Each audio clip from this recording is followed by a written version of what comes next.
ناظرین السلام علیکم ورحمۃ اللہ وبرکاتہ۔ آج بروڑا مسلم آفیشل چینل میں ایک اللہ کے ولی جو گجرات میں سورت کے ہی قریب راندیر شہر میں سید سیف اللہ شاہ رفاعی رحمۃ اللہ تعالی علیہ کی کچھ مختصر سی ہسٹری بتانے کی کوشش کر رہے ہیں، تو اس ویڈیو کو آخر تک ضرور دیکھیے گا۔ ناظرین، سید سیف اللہ شاہ رفاعی رحمۃ اللہ تعالی علیہ حسینی سادات ہے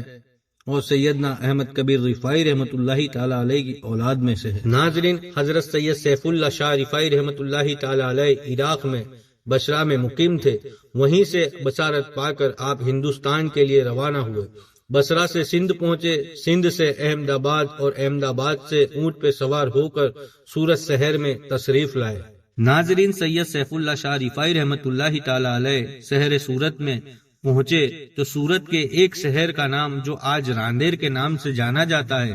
سید سیف اللہ شاہ رفاعی رحمۃ اللہ تعالی علیہ کے زمانے میں راندیر کا نام منی پور ہوا کرتا تھا، اسی جگہ پر آپ مقیم ہوئے۔ ناظرین، حیران کر دینے والی بات تو یہ ہے کہ جس وقت آپ سورت کے شہر راندیر میں پہنچے اور ایک مسجد میں آپ نے رکنے کا ارادہ کیا، اس وقت وہیں کے لوگوں نے آپ سے یہ کہا کہ اس مسجد میں جن اور جنات کا قبضہ ہے، یہاں پر جو رکتا ہے وہ اگلی صبح زندہ نہیں رہتا۔ اسی وقت حضرت سید سیف اللہ شاہ رفاعی رحمۃ اللہ تعالی علیہ نے ان لوگوں سے ارشاد فرمایا کہ میں صرف اللہ کے سوا کسی سے ڈرنے والا نہیں ہوں، اور آپ نے یہ بھی کہا کہ یہ جین اور جنات اللہ ہی کی مخلوق ہے، یہ مجھے بھلا کیا نقصان پہنچا سکتی ہے۔ اور یہ کہہ کر سید سیف اللہ شاہ رفاعی رحمۃ اللہ تعالی علیہ نے اسی مسجد میں قیام کیا، اور راندیر والوں نے سوچا کہ یہ بابا کوئی بزرگ معلوم ہوتے ہیں، انہیں یہیں رہنے دو۔ اور پھر اگلی صبح فجر کی نماز ادا کرتے ہوئے حضرت کو سب نے دیکھا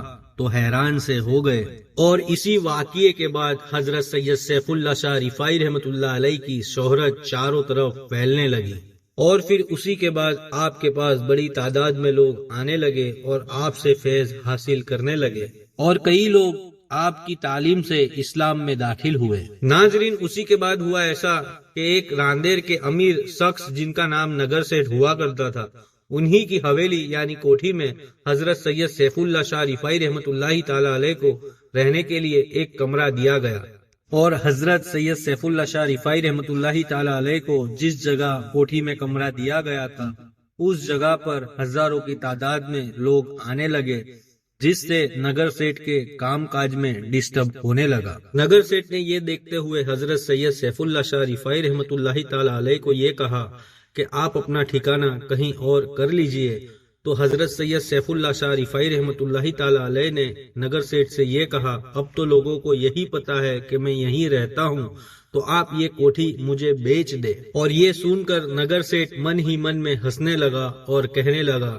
کہ ان بزرگ بابا کے پاس اتنا پیسہ کہاں سے آئے گا جسے میری کوٹھی یہ خرید سکے۔ یہ سوچنے پر حضرت سید سیف اللہ شاہ رفاعی رحمۃ اللہ تعالی علیہ نے اس کے من کا حال جان لیا، اور حضرت نے اسے پوچھا کہ تم اس کوٹھی کی کیا قیمت لگاتے ہو؟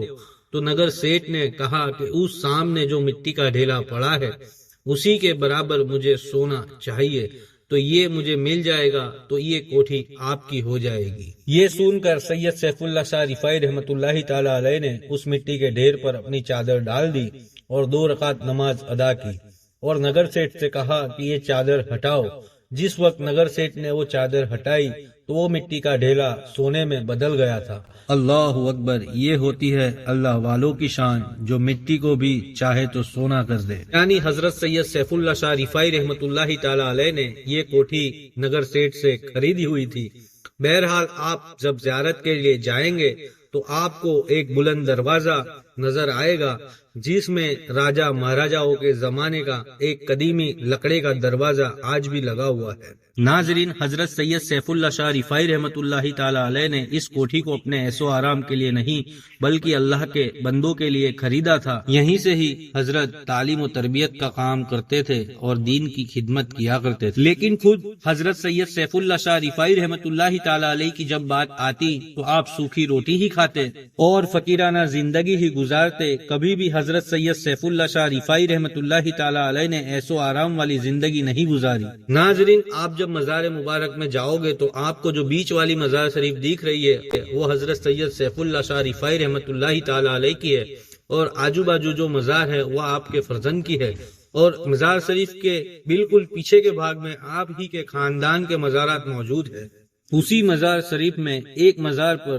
آج بھی جین یعنی جنات کو قید کیا ہوا ہے۔ ناظرین، واقعہ کچھ اس طرح ہے۔ حضرت سید سیف اللہ شاہ رفاعی رحمۃ اللہ تعالی علیہ کے ہی خاندان کے یہ بزرگ ہے۔ ان کے زمانے میں ایک سرکس جین لوگوں کو تکلیف یعنی پریشان حال کیا کرتا تھا۔ حضرت نے اللہ کی دی ہوئی طاقت یعنی روحانی طاقت کے ذریعے اس جین کو ایک بوتل میں بند کر دیا تھا۔ اپنے آخری وقت میں حضرت نے یہ کہا کہ اس بوتل کو میرے ساتھ ہی دفنا دینا، جس سے یہ کبھی آزاد نہ ہو سکے اور کسی کو تکلیف نہ پہنچا سکے۔ ناظرین، حضرت سید سیف اللہ شاہ رفاعی رحمۃ اللہ تعالی علیہ کا جو وصال ہے 2 جمادی الاول 1106 ہجری میں ہوا، اور آج آپ کے وصال کو 340 سال کا عرصہ ہو چکا ہے۔ ناظرین، جب بھی آپ شہر سورت میں آؤ تو راندیر میں ضرور جانا، اور ان اللہ والوں کی بارگاہ میں ہمارے لیے بھی دعائیں مانگیے گا۔ اور یہ جانکاری آپ کو کیسی لگی ہمیں کمنٹ کر کے ضرور بتائیے گا، اور اللہ تبارک و تعالیٰ کی بارگاہ میں ہم بھی دعا کرتے ہیں کہ آقا دو جہاں حضور محمد مصطفیٰ صلی اللہ تعالی علیہ وآلہ وسلم کے صدقے میں اور ان صاحب مزار حضرت سید سیف اللہ شاہ رفاعی رحمۃ اللہ تعالی علیہ کے وسیلے سے اللہ تبارک و تعالی آپ کی بھی بگڑے ہوئے کام بنا دے، اور اللہ آپ کی بھی اور ہماری بھی دلی جائز تمنائیں قبول اور مقبول فرمائے۔ آمین ثم آمین یا رب العالمین۔ السلام علیکم ورحمۃ اللہ وبرکاتہ۔